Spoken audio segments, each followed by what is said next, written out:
അല്ല ഇതിനകത്ത് എന്ത് ഞാൻ പറഞ്ഞാൽ ഇതിപ്പോൾ എന്ത് ചെയ്യാനാണ്? ഞാൻ വല്ലതും പറഞ്ഞു പോയി കഴിഞ്ഞാൽ പിന്നെ എന്നെ പിന്നെ ആ വാക്ക് പറഞ്ഞ ആ വാക്കുകൾ ഞാൻ ഇനി ഉപയോഗിക്കുന്നില്ല.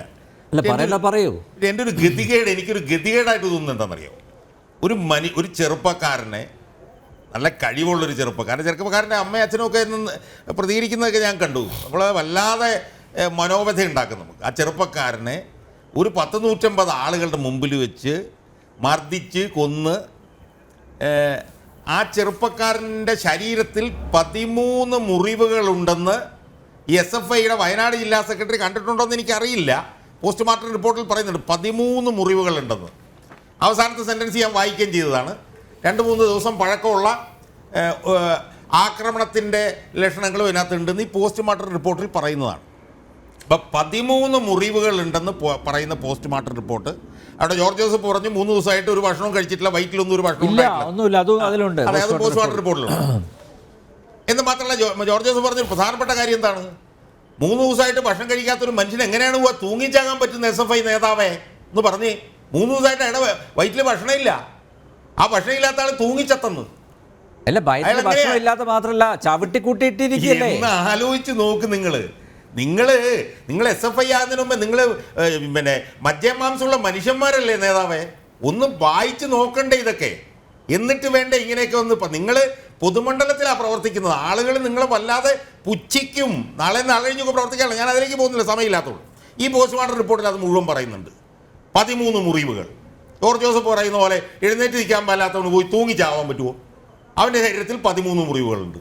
അയാളെ അതിഭീകരമായി നിങ്ങൾ രോഹിത് വെമൂലയെ കുറിച്ചിട്ട് ഇവിടെ വലിയ സമരം നടത്തിയ ആളുകളാണ് SFI നേതാക്കന്മാർ. രോഹിത് വെമൂല ഹൈദരാബാദ് യൂണിവേഴ്സിറ്റിയിൽ ഒരു പിന്നോക്കക്കാരൻ പയ്യൻ ആത്മഹത്യ ചെയ്തപ്പോൾ എന്തൊക്കെ ഇവിടെ കിടന്നുകൊണ്ട്, ഞാൻ അതിലേക്കൊന്നും പോകുന്നില്ല, എനിക്ക് സമയമില്ല. കാരണം ഒരുപാട് കാര്യം എനിക്ക് എൻ്റെ മനസ്സിലേക്ക് വരുന്നുണ്ട്, എല്ലാം പറയാൻ സമയമില്ല. അങ്ങനെ കൊന്ന ഒരു മനുഷ്യനെതിരെ, ഒരു ചെറുപ്പക്കാരനെതിരെ ഒരു വനിത അയാൾ മരിച്ചു കഴിഞ്ഞ് കൊണ്ടുപോയി പരാതി കൊടുത്തിരിക്കുന്നു. അതിനെക്കുറിച്ച് അന്വേഷിക്കണം എന്ന് പറയുന്ന എൻ്റെ നേതാവേ, 2 കൈയും നീട്ടി തൊഴുകാണ് കേട്ടോ. കാരണം ഒരു കൈ ഉണ്ടായിരുന്നേ അതും കൂടെ വെച്ചിട്ട് ഞാൻ ഈ നേതാവിനെ തൊഴുതേനെ. അന്വേഷിക്കണം. പിന്നെ അന്വേഷിക്കണം. ഞാൻ പറഞ്ഞ അന്വേഷിക്കുക മാത്രല്ല ഈ പെൺകുട്ടി കൊടുത്ത പരാതി, നിങ്ങൾ ഇത്രയും നേരം പറഞ്ഞപ്പോ ഞാൻ എന്തെങ്കിലും മറുപടി പറഞ്ഞോ?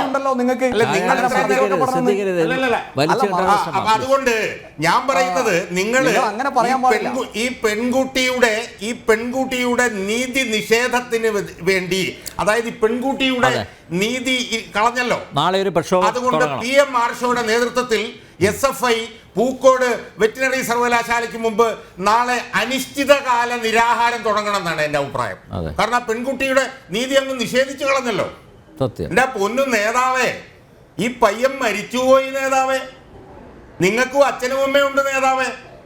ആ പെൺകുട്ടിയുടെ അച്ഛനമ്മ ഇരുന്ന് കരയുന്ന നിങ്ങളൊന്ന് കാണണം. എന്നിട്ട് നിങ്ങൾ SFI ഇല്ല. ആരാണ് 4 പ്രതികൾ? അതിൽ യൂണിറ്റ് പ്രസിഡന്റ് ആരാണ്? യൂണിറ്റ് പ്രസിഡന്റ് SFI അല്ലേ? അയാളുടെ നേതൃത്വത്തിലല്ലേ ഇത് നടന്നത്?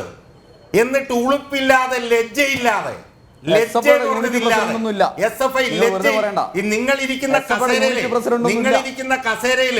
നിങ്ങളിരിക്കുന്ന കസേരയിൽ പണ്ട് തോമസ് ഐസക്കും CP ജോണും സുരേഷ് കുറുപ്പിനെ പോലെയൊക്കെയുള്ള മഹാന്മാർ ഇരുന്നിട്ടുള്ള കസേരയിലാണ് ഈ SFI നേതാവ് ഒന്നിപ്പം ഞെളിഞ്ഞിങ്ങനെ ഇരുന്നിട്ട് കൊല്ലാക്കൊല ചെയ്തതിനെ ന്യായീകരിക്കുന്നത്. കഷ്ടം തന്നെ. ഇതൊന്ന് വായിക്കണം നിങ്ങൾ. ഈ പോസ്റ്റ്മോർട്ടം റിപ്പോർട്ട് ഒന്ന് വായിക്കണം. ചവിട്ടി കൂട്ടും.